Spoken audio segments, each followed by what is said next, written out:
I'm Helen Disler. I'm Hugo Disler from Farming Secrets. And we welcome you all today to our video and our chat. It's going to be a lovely one. Very interested to see who's got problems with weeds and others who see them as their friends.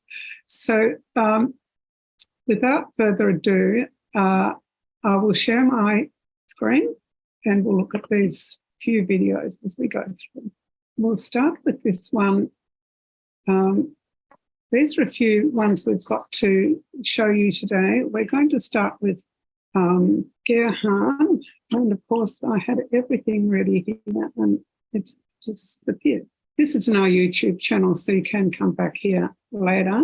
Look, I'll play the Hugh one first so that we can.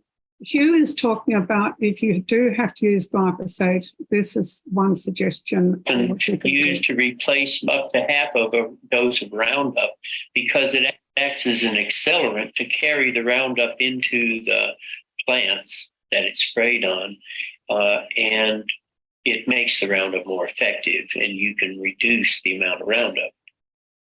So I wouldn't have called it buffering the Roundup. I suppose it does have a buffering effect, but I would have called it using an accelerant to intensify and shorten the effect and to get the same amount of herbicidal kill with less chemical. From my point of view, I don't herbicide. I think that control of weeds would have to involve the same sort of control that you control your car. If all you could do is step on the brake pedal, how much control would you have? So I think we need to understand what it is that gets the weed going and maybe uses the weed constructively and then retires it from the field when its job is done. And I find that weeds are oftentimes doing a significant job. They're telling us things about our soils and our conditions that we need to pay attention to. And I don't really get too fired up about shooting the messenger.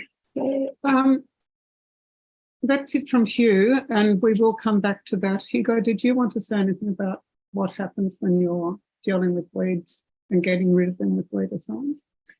Well, yes. God created a situation where he didn't like, or he or she didn't like bare soil. And the reason that nature doesn't like bare soil is that plants, the weeds, any plants will create soil life or harbour soil life. And soil life with microbes, bacteria, fungi, protozoa, nematodes, earthworms, on and on it goes, is the soil life is the gut of the plant. So the plant actually relies on the gut, just like we rely on our gut for good health. And the fact that big business has created this insidious model of killing weeds, selling poisons to kill weeds, and then at the same time sell all sorts of remedies for the problems that the weeds have caused. And as in America a couple of years ago, they found that a major weed supplying company was sued for many billions of dollars because their product was carcinogenic. So our life's weedicides in effect are affecting our health. And when you spray the weedicides on the weeds, they volatilize, they gasify, and that gasified product drifts onto you and you breathe it in. So it's not a good idea using weedicides. It's unhealthy. So you were going to talk about woodweeds and what they do and why they're there. And the big important thing is to look at our soil. Well, the subject of good weeds is such that at home here, I grow. I don't just try to destroy the weeds. I do, but I do it very in a particular way. During the summer months, when we get the brassica wild radish growing, I pull them out very, very easily and put them back where they were growing. And in the hot day, they become inactive. And then in the winter months, I have the pleasure of pulling up things like this, which is milk thistle. And usually we just take the outside leaves off. And if you do take the crown out of it, it tills quickly. And it's a lovely salad material. So I find weeds are more advantage than a disadvantage. There's some weeds that I find a little bit more harder to handle, which is the buttercups, but I found a serrated knife does a really good job of cutting out the crown. All right. Well, I was going to find more videos, Hugo, but I'm a bit concerned that I've lost that screen, but we'll give it another go. And we did go to Rachel's, see the film the other day, Rachel's farm, which was spectacular. If you want to talk to anyone about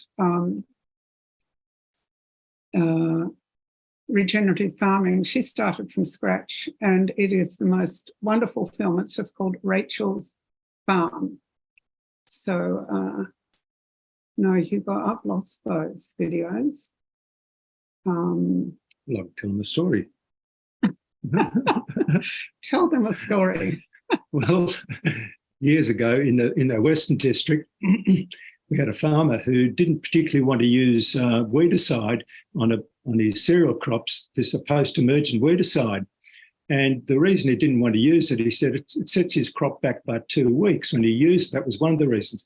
Plus he had a member in the family that had cancer or did have cancer. And so I didn't like the idea of using weedicide. So I said, okay, just let the weeds grow. Will there be a problem? And so he let the weeds grow. And the other thing what he didn't do was he didn't spray for rust, which traditionally they spray for rust. So he sprayed fish fertilizer instead, just as a precaution. But the wonderful thing was that the springtime went into a drought. And because it was quite a severe drought, he had all this feed that was in his paddock. The other thing of benefit too is that when he put his sheep normally into a paddock of stubble, there weren't any weeds there then in normal years, the sheep would lose condition on that stubble. Now that he had this weeds growing, quite a prolific sort of low weed growing, he had enough feed there to keep his sheep going right into the summer. And he was able to sell 90 big square bales unfortunately to the buyer at drought prices. So it was just a win in every way: win for the soil, win for his animals, and for his pocket as well. All right. Well, we might open up and see if people have got questions about their weeds. So I'm going to invite anyone, put your hand up, and we will see if anyone would like. You can unmute yourself and ask your questions or tell us what you wanted to say about weeds. Okay, Phil, I see you there. So please unmute. G'day, Helen. G'day, Hugo. Good morning. Morning. So my main issue that I have is in our perennial crops with twitch. Twitch. Has that got another name, Phil? Cooch. Yeah, it's got 100 different names. Yeah. A tough one. What was your question? Well, particularly in the asparagus patch, we can tarp and brush cut and we run the chickens through. But essentially this time of year, we have to have it open and fairly bare. And the twitch comes up really quickly like a carpet, and it just it makes it hard for the asparagus to be harvested. Make it very hard, and you can't just go in and do a mulch and cut it all back. Well, we have mulched it in the past. Yeah, we have tried mulching, but it lasts for about 10 months and then the twitch grows through, and to sort of cardboard and mulch a large area every 10 months is pretty expensive. Yeah, no, it was just Gabe Brown I will put these videos that I wanted to show you into the replay. Gabe was talking about how he gets noxious weeds actually into his paddocks, and he then sends the animals in to trample it down when he'll mow it and then trample. A bit hard in asparagus. And it's too hard with asparagus. So anyone got any? Traditionally, what has been done over quite a few decades now is to get hold of a homeopathic product. And what I've read just recently, just in a preparation for this video, that it takes about 3 years for the homeopathic product to work, because it makes the seeds, or the weakens the plant over time. So it's well worth experimenting with a homeopathic. Yeah, and as it's been said, as you probably know, Phil, seeing you agreeing, that you only need something like 7 drops to any amount of water. That might be 1,000 litres or even 10,000 litres. And as one farmer said, he'll probably see him on our video here, he can even put those drops in his dam. So I don't know. So it's very, very economical. So you could try 1 or 2 producers of homeopathy products, or try doing it yourself. It's very easy using distilled water or alcohol. Yeah, so what I have tried in the past is I use some Korean natural farming inputs like water-soluble calcium, which is calcium extracted from eggshells into vinegar.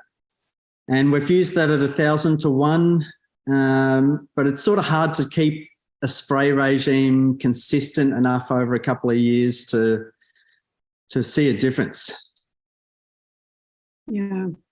So has anyone got any contributions here about cooch? Well, maybe this book does tell you what the cooch likes. So but it's pretty, Phil, that's quite a complex because when you're trying to grow asparagus, cooch probably likes the same conditions. That's right. John here. Yes, I'm here. Hi, John. I don't know anything about growing asparagus, but from general principles, it's well established that every different species of plant that grows contributes something to the soil. And the thing that Phil has to do is find out what the cooch is contributing to the soil. And the easy way to do that is to take plant samples both from the asparagus and the weed, the cooch, and get them analysed. And better than just plant samples is to take sap samples so that you find out and when you find out what the asparagus is marginal for and the cooch is dominant in, put that mineral back into the soil, and then the reason for the cooch being there, it is no longer applicable, so that it's a principle that I haven't outlined very succinctly, but you need to follow it. And the same with every other weed. Create the conditions that weed is trying to rectify, create the solution to those conditions, and then it'll become uncompetitive. I know from a bit of experience with cooch that it is about the toughest one that you can have to try and get rid of. But try those principles, Phil, because you'll find that. And the other thing is that we're told that a plant requires about 22 nutrients in order to grow properly. But you analyse that plant and you'll find it's got about 32 nutrients in it. Well, they're not all heavy metals that you'd rather be without. Some of them are essential. And then the animals that eat that plant and the humans that eat that plant, you analyse them and you find that they've got about 72 elements in them. So that the science is a long way behind what happens in nature.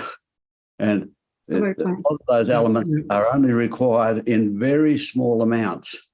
I know when nickel was discovered as an essential nutrient a few years ago, it was 1 prill of nickel on 2 hectares.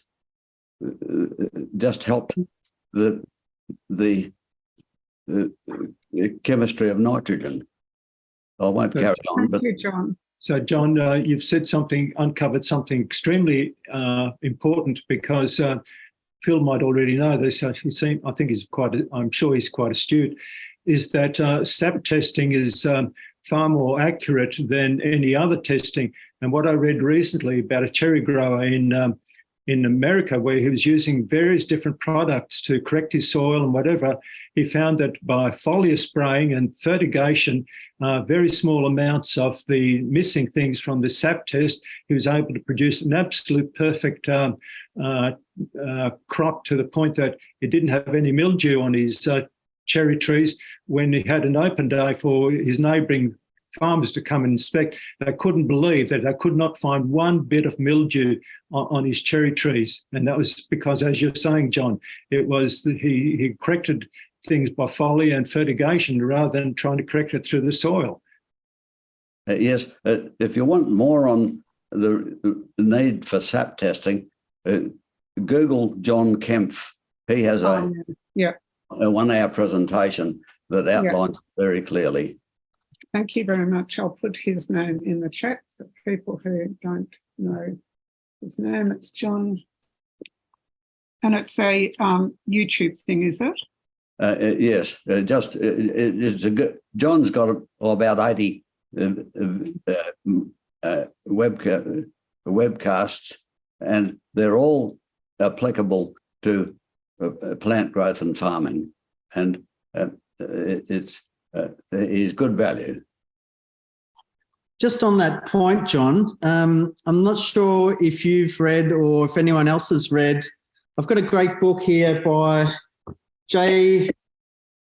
McCann. Oh, that's the one I've put in the chat. Thanks, Phil. Yeah. No, I haven't read it. So, I'm over 80 and just starting to learn.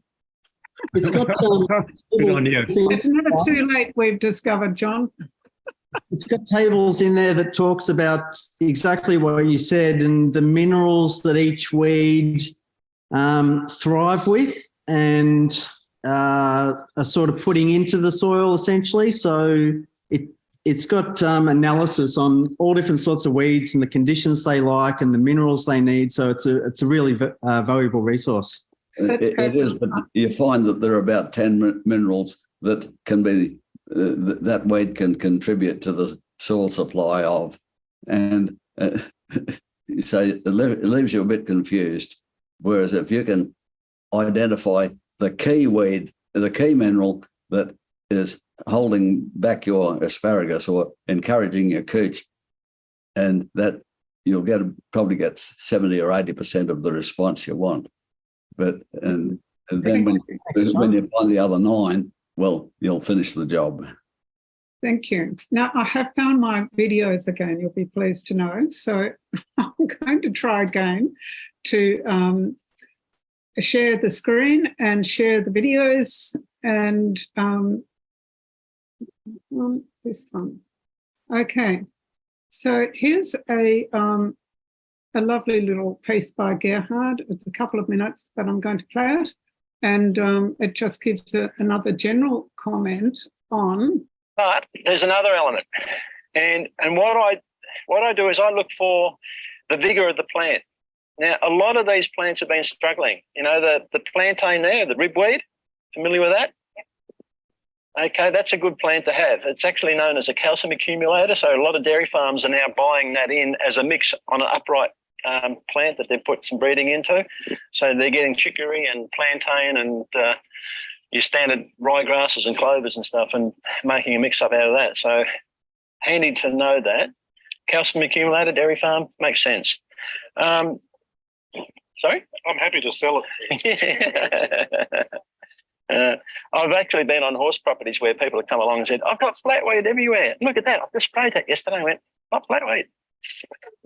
It's plantain. It's very valuable. Your horses would have loved it, especially if they're lactating. Anyway, Yeah, too late now.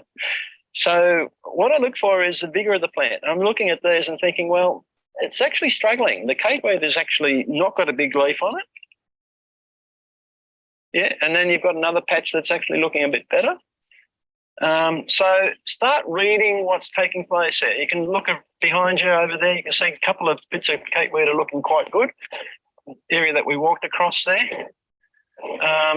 But then that tells me, hey, the roots aren't able to get down there, or there's something in the soil that the plants don't really like. So they're not going to be vigorous and growing on. So conditions aren't right for them. So just because you've got a weed there doesn't necessarily mean it's going to be an infestation, because it's really not doing too well. One feature of the capeweed plant that's really interesting to know and useful is, I think I said this morning, I did cut flowers some years ago back at Caligny when first got into the farming side of things, sort of seriously, semi-seriously. And one of the things I discovered there was some seeds of flowers require sunlight on it to germinate. They need the light to allow the germination to take place. Capeweed's in that category. So you'll find that wherever you've got bare spots in the ground, the capeweed will come up, it'll colonise, and it'll take over when we get our first rains. All right, and it's because it has light on it. If you don't want capeweed to grow, you either don't graze down so hard, or you mulch it with hay or something and keep the light off it, and you won't get the capeweed come out.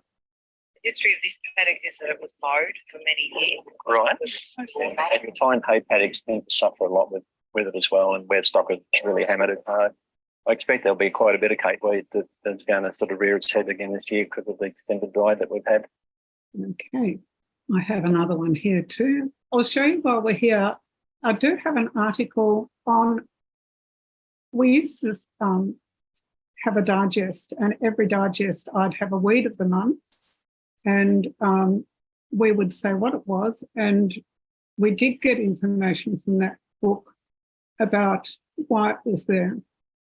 But then, and it was always because of some mineral or something missing. So I have a huge series of different weeds here and how to deal with them naturally. So I will add this into the replay so that you can look through. There may be your weed you've got a bit of a problem with, but you know, they are indicators. I mean, that's the bottom line, either compaction or lack of moisture,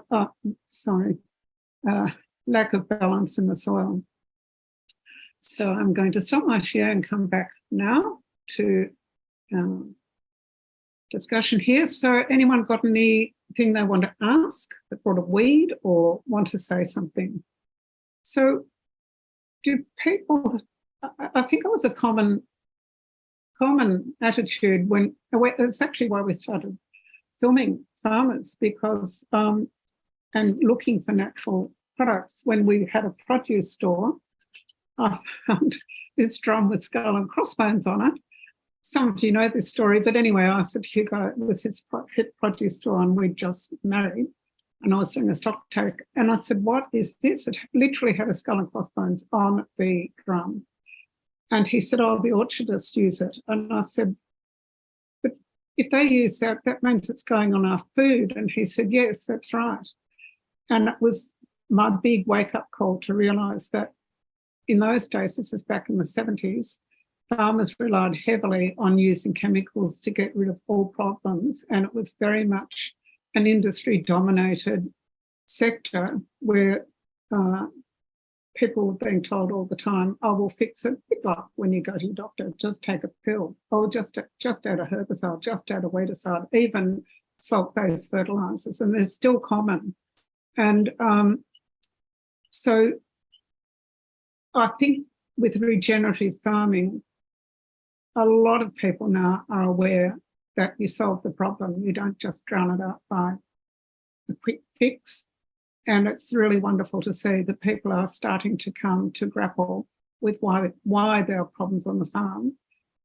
If you're on the last webinar before last, which was Colin with his regenerative grasses, the way he has dealt with his soil over the years has managed his pastures, and he's gone from, I've forgotten what the percentage of weeds were.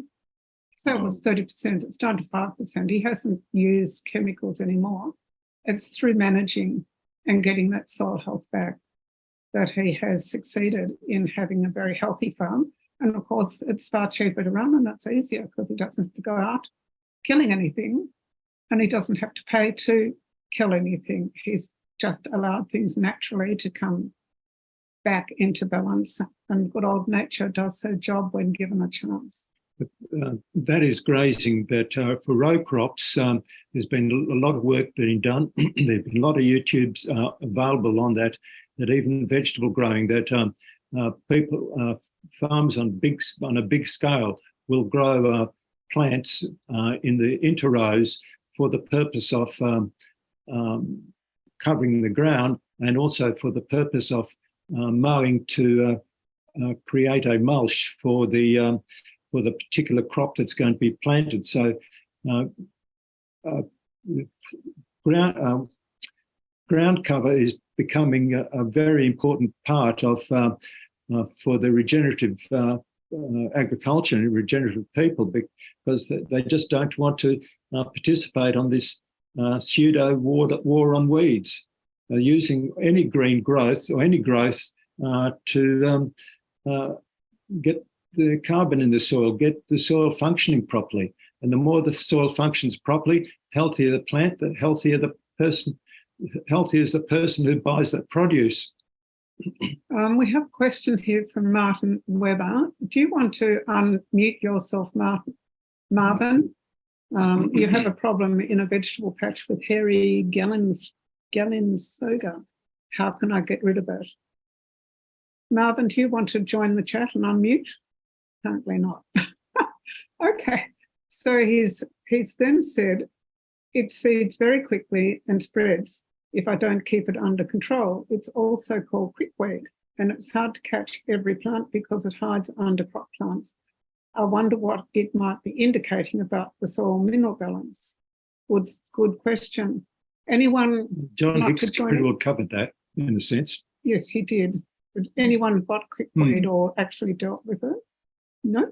Okay. And Sarah, thanks to your comment. It's so true. It's never just one thing. It could be minerals or structural or biological limitations for weeds occurring.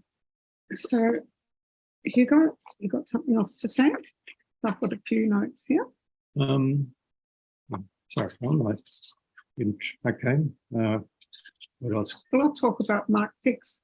He has the rehabilitator machine, which doesn't disturb the ground and disturbs the weeds, but doesn't disturb the soil. That's called the rehabilitator. No, Helen, he had another machine that was used by Broadacre.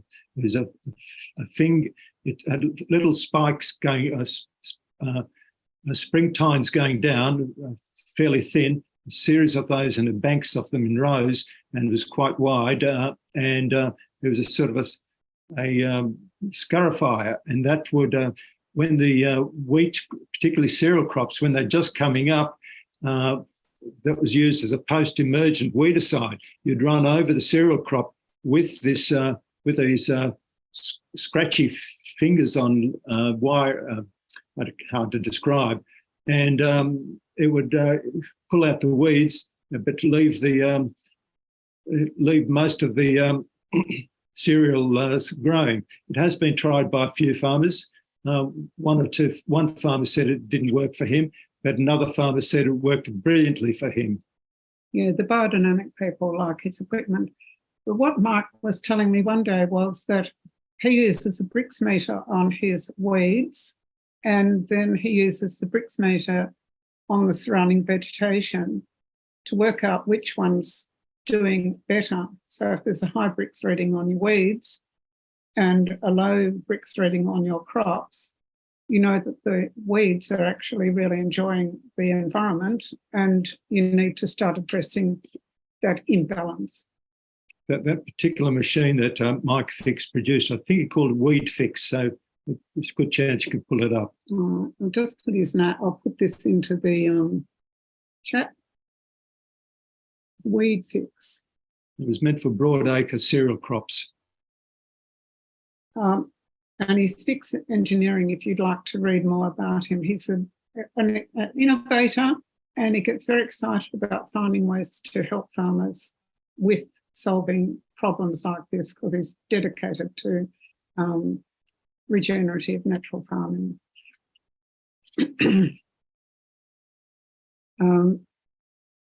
So, Hugo, what else would you like to say? I thought we'd have lots of chat. Does anyone want to say anything? Well, one interesting thing that I'm trying out, it should work, is vinegar plus a little bit of hydrochloric acid, probably just a bit down there. Probably about, no, it's less than 100 mils anyway. I made sure it's less than 100 mils, plus a few drops of kitchen detergent. Now, I'm trying that out because technically that should work exceedingly well on our rock, where we've got a dry rock wall, where we have few weeds creeping in between the rocks. So I know vinegar works well, so I thought I'll give it two more things. Commercially, commercial farmers would use a wetting agent. Well, a detergent is a wetting agent. I'm just seeing if I can find this video, Hugo. People can't see what I'm doing. Another interesting thing was going right back to in the early 1970s that we started selling weedicides for the broadacre farmer, and it was days when the weedicides didn't have ordinary names. They had ordinary names, like there's a 2,4-D for broadleaf weeds and 2,4,5-T for the thinner leaf plants. Unfortunately, those two products were combined then it was called Agent Orange, used in Vietnam. It was called Agent Orange because it arrived there in Vietnam in orange drums. It really was 2,4-D and 2,4,5-T. And the interesting thing was that I met this small-time, well, when I say small-time, we only had a few, probably 5-10 acres or so at Emerald, where we grew vegetables with irrigation, where you used big aluminium pipes that you would move across the paddock. And he said, I said, what do you do for weedicide? And he said, I don't use any weedicide. He said, I let all the weeds grow in the winter months because I use that as a forage crop, a crop that I sort of cultivate into the soil for when I'm planting my spring plants. I thought, how when we were selling brassica and things like that to the strawberry growers, to the potato growers at Talangi, here was this guy who's growing his own weeds for the purpose of which cost him nothing. So that was that my life has been that of listening to farmers and sort of thinking, well, where's the benefit in what he's doing? That's good. All right, I'm going to share Andre Loy's video. And he's been asked a question at the field day. Yeah, based concept of soil health. Firstly, explain why the ploughing out you create sorrel heaven. It's the same reason why in a drought like this, weeds will come up with a vengeance, because essentially weeds are pioneer species. When you give them essentially a blank piece of canvas, they will dominate. They've got nothing to outcompete them. And so, you see that all the time. Ploughing out can sometimes the first thing that comes up are the weeds. Similarly, we can see that quite often with some herbicide, especially broad spectrum ones. A lot of weeds, or you spray out one set of weeds, a new set comes up to replace it, because of the nature of the pioneer species. So my advice, once again, it's similar to the first lot of advice, is the best herbicide are seeds. And once again, I'd put a mulcher or a slasher over it, slash it right down, the weeds, that same thing I'm showing you, where you cut the leaves off and get the roots to start to drop off. And that's when, once again, I would just plant a dense cover crop. Now, one of the things I showed you was something like annual rye or oats, really closely planted together, they will outcompete weeds. But really the best is the cow salad, is the multiple, look at a whole range of legumes, lucerne, vetch, lab, and so on. Start looking at millets and oats, and there's barley's actually another really nice one for that. Wheat, and then there's chicory, and you can go on. There's a whole range of these, and seed it as densely as you can so that they outcompete. The other one we find too, which is with so many weeds, and it's getting back to what I was saying about the Albrecht system, when we start balancing the soil and getting that right, heaps of weeds just disappear. I can't tell you. I don't know who's here been doing it long enough to, the things that we used to worry about, we can hardly find on our farms now. You change the conditions. Weeds are also very good indicators. We use them as indicator plants for telling us I've got a low pH, or the soil is compacted, or low nitrogen or high magnesium. Some weeds we can look at straight away. The classic are sedges. We know we've got a very boggy soil. If we've got sedges, that tells you, the weeds will tell you a lot about the soil. If you change that soil and improve it, you've no longer got the ecology that suits the weed, but you've got an ecology that suits your cash crop and cover crops. And that is the other key. They go hand in hand. I didn't talk, today about nutrient balancing, but you've got to do both. You've got to get your soil properly tested and balanced and outcompete the weeds with all the beneficial species, and just put in as many as you want so that your horses will eat it. And it's actually so much better for your horses anyway, because they're getting a wide variety of minerals and phytonutrients. Essentially you're giving them a nice salad and a good choice rather than just a boring, monotonous ryegrass or something. You'll see the difference in their coats and the gloss on them really quickly. And we'd be interested to hear how you go. Just a further thing on those cover crops, the people that are going to do it are going to have to pick the cool season crops against the warm season. So there's no point putting millet in the autumn because it's a warm season. So you're going to have to pick your cereals and your ryegrasses and your rye corns and clovers. So they shouldn't just go and mix warm season. Important point, really important point. You're right there. It's exactly. You got to pick the ones that will grow in the season. Because you're planning. Hopefully in the next few weeks or months, it's going to rain. That's the time you want to plant. So you want things that will grow over winter. No point planting things that grow over summer, over winter.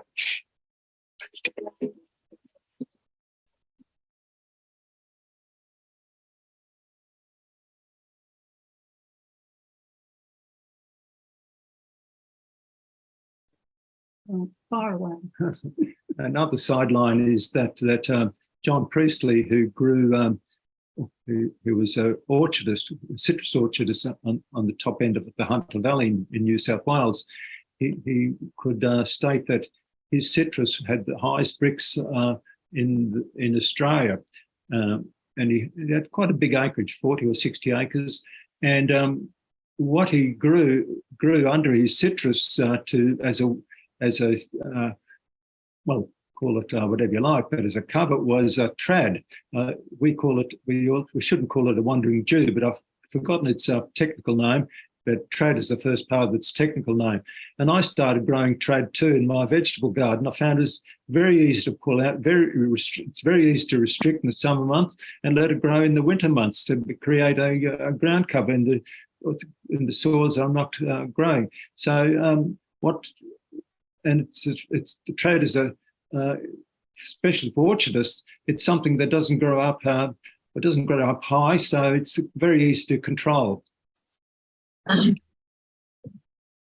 We have a statement here from Murray Hutton. Murray, are you there?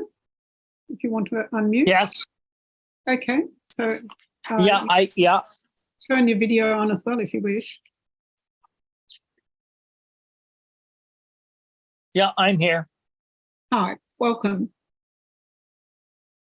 You were saying we have to create a 1-to-1 fungal to bacteria ratio. What was that in reference to? In your soil. That I'm trying to get to that, and that goes a long way to control the weeds. Is that because you've reduced the bacteria load, or I know nothing about this? You do, Helen. Yeah, you did. Create fungal growth. Yes, I know that. Oh, sorry. It's the ratio he's saying 1-to-1. Yeah, you got to try to get to that 1-to-1 ratio. A bacterial soil will always create you a lot of weeds, and if you get it close to a 1-to-1 ratio, your weeds should be under control. So how do you create that ratio? Well, I use a lot of compost teas, Right. and we use worm castings and kelp and spray it on that way. So Good. Thank you. That would be very good for your soil. yes, I'm working on that. It's a working in progress. So Excellent. Well, thank you for sharing that. Any comments on? I'm from Ontario, Canada. So Well, welcome. You'd be in a bit of heat up there at the moment. a bit of what? You'd be in a nice warm environment. It's starting to get cool now. We're getting a lot of rain in Ontario right now. So Right. So what sort of farming do you do? I do organic. I grow winter barley, winter wheat, and winter canola, and organic soybeans. Fantastic. And do you sell on the open market, or do you have a community you sell into? I sell in the open market, deliver to feed mills and local guys around here. Yeah, so I've been organic since 2013. Right. Wonderful. Well, congratulations. It's the way everyone hopefully is heading. That's great. Yeah. Yeah. Yes. And with weeds, seeing cropping, are they a problem in crops? And the other thing you can I'm trying this year is sorghum Sudan grass. I'm using some of it this year. And I planted it after my winter canola, and it's taking off pretty good. It grows fairly aggressively. Okay. I don't know if you guys have that over there. I don't know. Hugo? What's this? Sorghum. Oh, yes. Quite a good, a fair bit's grown. There's not a big market for it, but it's quite common. Yeah, I planted after winter canola. In about 45 days, it gets to be about maybe 3.5 feet tall. Wow. And grows real quick and likes the warmth. And I'm just going to mulch it down. And you only see it at 20 pounds an acre. Yeah. So it grows quick. Yeah, you guys are in Australia, right? Yeah. Yeah. Okay. Yeah. My son is in New Zealand, so. Okay. Across the sea. All right. Well, thank you very much. Okay. Yep. Thank you. Thanks. Okay.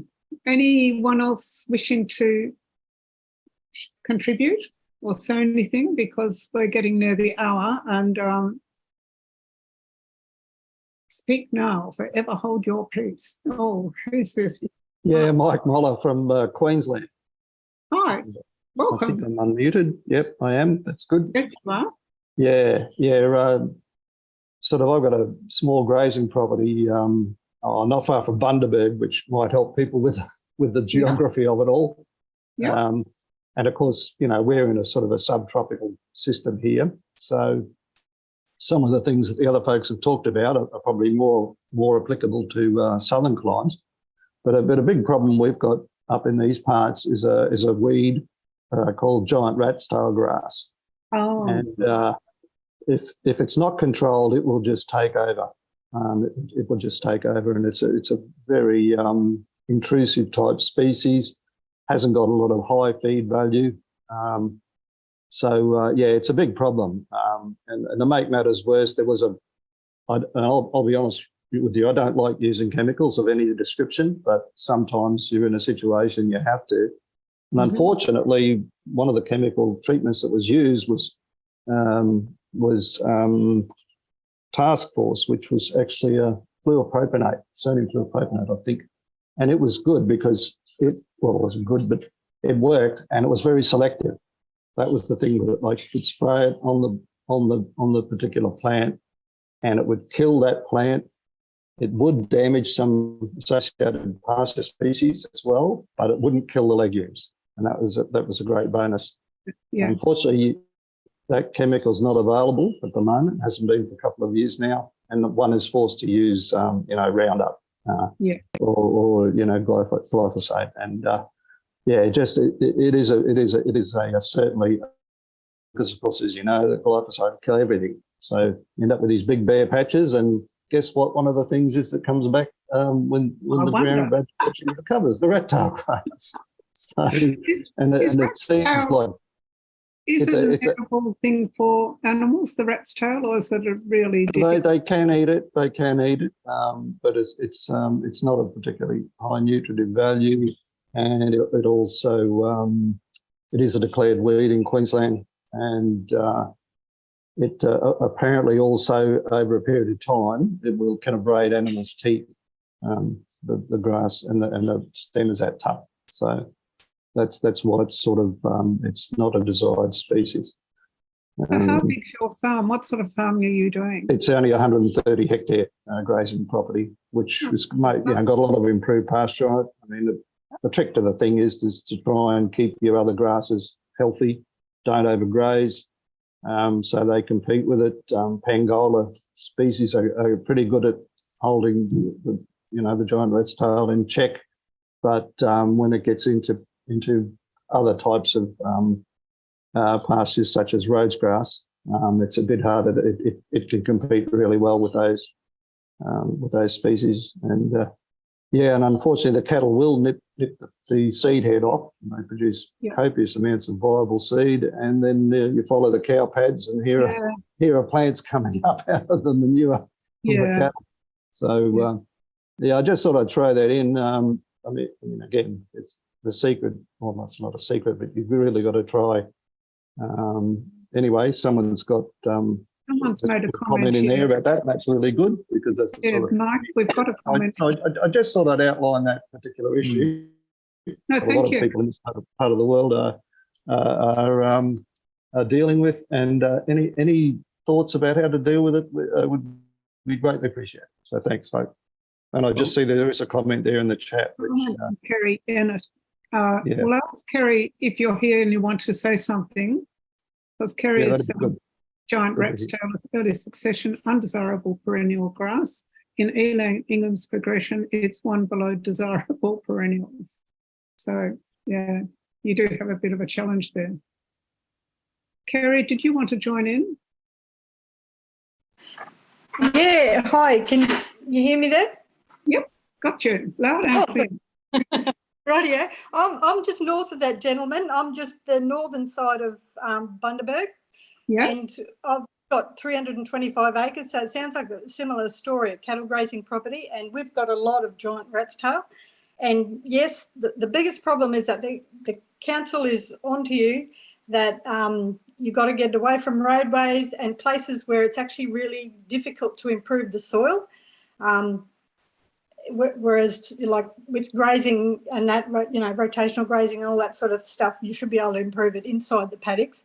I'm still on that path, so I'm not pretending that I've succeeded by any means. But around the roadways and that, it is really difficult. And legally, we actually have to do something about it. Otherwise, the council will come and spray it and send us a bill. So that's something we don't have a choice with. So I do use the glyphosate on those roadside areas as much as I hate to, but I buffer it with the fulvic acid, and I also use a cloak. It's a Nutritech Solutions, makes it stick to the plant. I think, Hugo, similar to your detergent, I might actually try the detergent because it sounds cheaper, better washing up detergent. So unfortunately, we're sort of stuck in those areas that we have to do it, but I'm currently working with Dick Richardson with having the different grazing lengths in the paddock and that, so some of them get the big rest and that sort of thing. Just hoping to improve that soil, move that fungal to bacterial ratio one more so we get the desirable perennials. And we do have signal grass, lots of it, which is one of the few grasses that is actually strong enough to graze it out. But you've got to have it growing from the stolons, not just seeding, because when seeding it has to get up too high and it leaves too much bare ground in between plants. So even though it looks like there's a lot of grass in the paddock, there's big gaps in between the bases of the plants. And that's what you've got to get rid of. So I'm working with Dick and that's what we're currently trying to do. So I don't know if that's helpful, but good stuff, Kerry. I'm at South Isis, so on the southern side near Children. Oh. Yeah, but excellent. and that was the other question that that first video was about the buffering of the Roundup, and I'm assuming it was that fulvic acid. Is it? Is that the, Yes. Okay. Yeah. I guess if I Google that, I'll read all about that because that's the first I've heard of using that. You can get Nutritech Solutions up here. They're at the sunny coast. And there's two different strengths. There's one that's 8% and one that's about 80%. If you use the 80% one, you only need like 100 mils to your 500 mils of glyphosate. But if you're using the weaker one, which I actually bought and didn't realise there was a stronger one, you use equal amounts with the glyphosate, and we get excellent results. Within 2 or 3 days, it's gone quite orange, and it works really well. That's great. And so what, by what percentage do you reduce the glyphosate strength? By half or? By a third, and that's from Nicole Masters. Okay. Yeah. Right. Okay. Great at Nutritech Solutions, though, also has a lot to say about it. So. Okay. Thank you very much for that. Much appreciated. Mike, it's well worth Mike and Kerry, it's well worth playing around with it because we've done farms have done experiments where they've reduced weedicides by, instead of 1 litre of weedicide to the hectare, they've got down to 200 mils because they've been using fulvic acid, they've been using fish fertiliser, and one farmer using vermicompost tea, a fairly rough sort of a product he made, and he found that he could use glyphosate at 20%. He tried at 10%, it worked, but he recommended a 20% glyphosate, and the rest was his vermicompost tea. So virtually many nutrients will do that. And my idea is that why not use a product that's a fertilizer as well as a buffer? Okay. Makes sense. Wineries use kelp to buffer their. This is years ago. Just about any product, any good product, when you think about it, will buffer, and you can reduce your weedicide. Good idea. Can I just make a point there? The idea of using the fulvic acid as opposed to humic acid and those ones is because of the pH. The perfect pH range for glyphosate to work really brilliantly is around 2.5 to 3. And if you add humic acid, you get more alkaline, and whereas the fulvic acid, it is also low pH. So that's why those two work together. And you can also add citric acid, which you can buy in a food store like Nana's Pantry or something like that. And it will also reduce the pH. So if you can get the pH of the water down to 2.5, 3, and then add your fulvic acid and your glyphosate, then that's its sweet spot. And that's where you're going to be able to use less glyphosate at that pH. Right. Kerry, what you're explaining Good is stuff. very profound in the sense that you can use a product that has two benefits. One is for the reducing the weedicide, and the other one is for correcting the situation. Yep, that's exactly. All righty. Graham's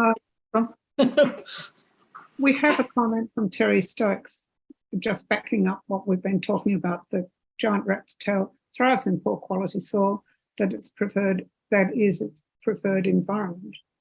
And hence applications of chemical may kill the giant rat tail, but also damages the soil microbial life. Yeah. And I think that's key.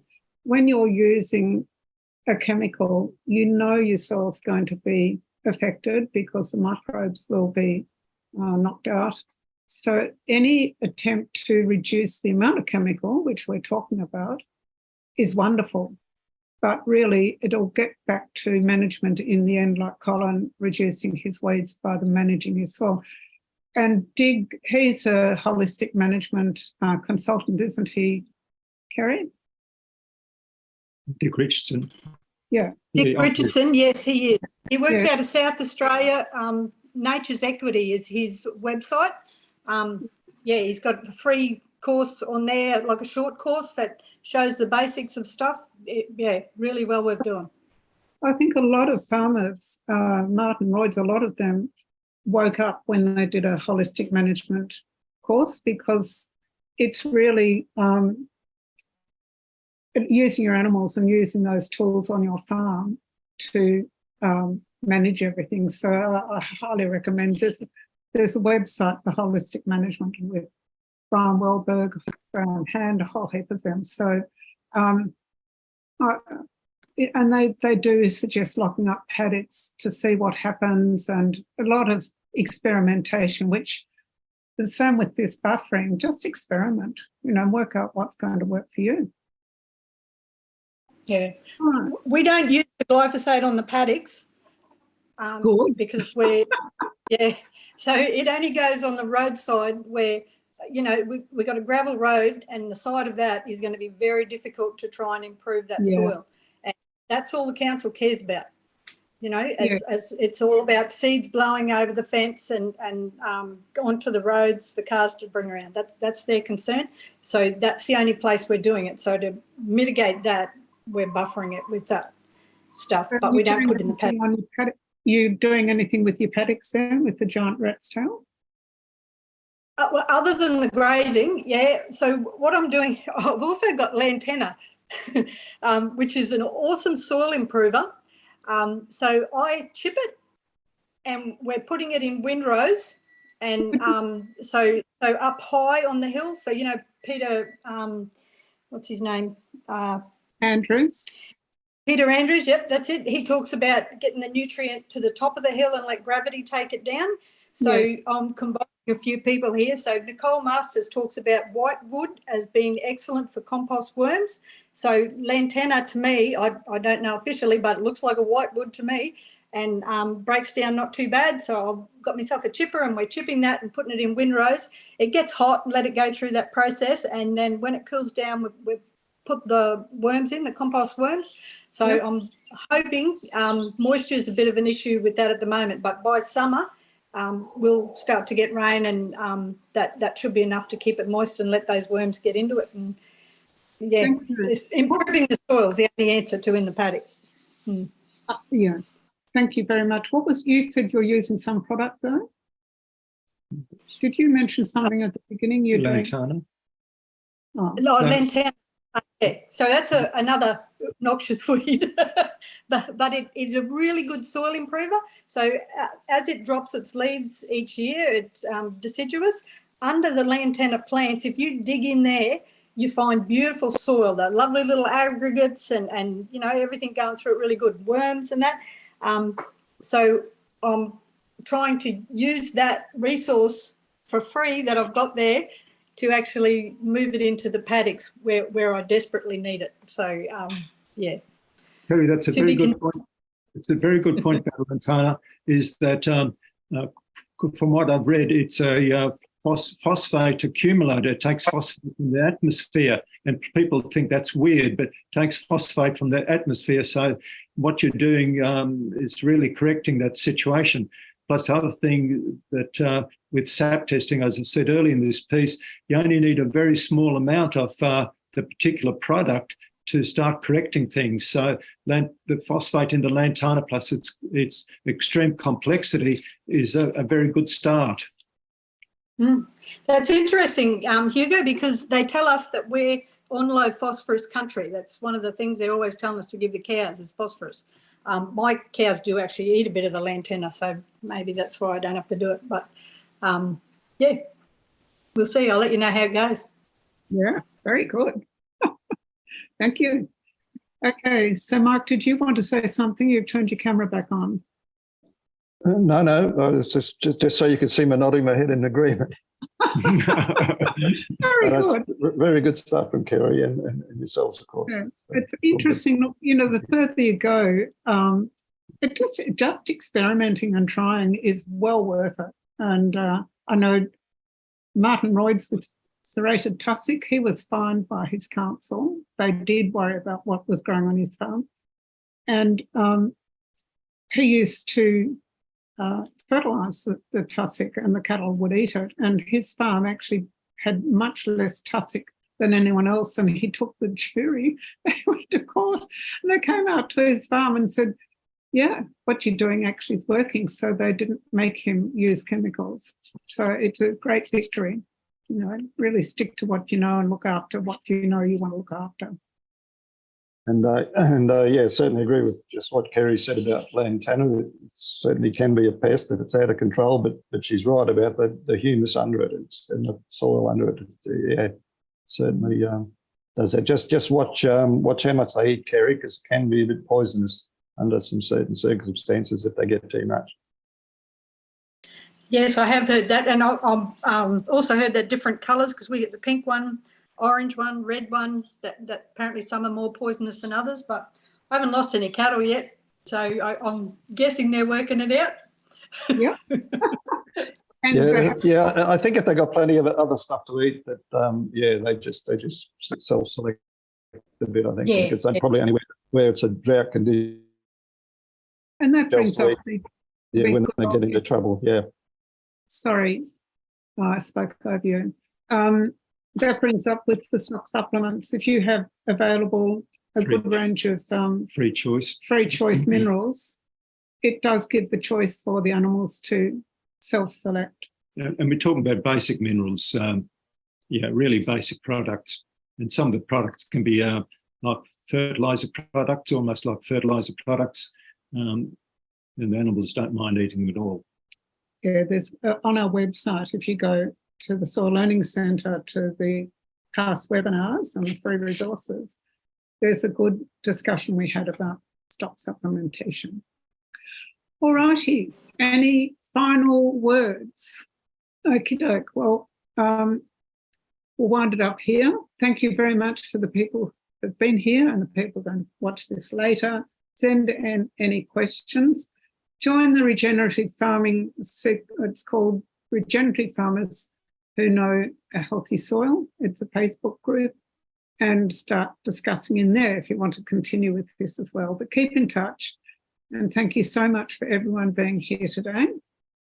And I think it gets back to one thing that I said earlier, that soil life has got to be protected, because soil life gives the plants a very good chance to become nutrient dense, and that's what if we're growing crops for animals or for ourselves, that's what keeps us healthy. So instead of using a poison that is unhealthy, causing premature death in many cases, especially for farmers, we've got to look at the soil life, just like we've got to look at the importance of the life in our gut. Okay, so thank you very, very much for being here, and great to see you, and thanks for the discussion. Bye.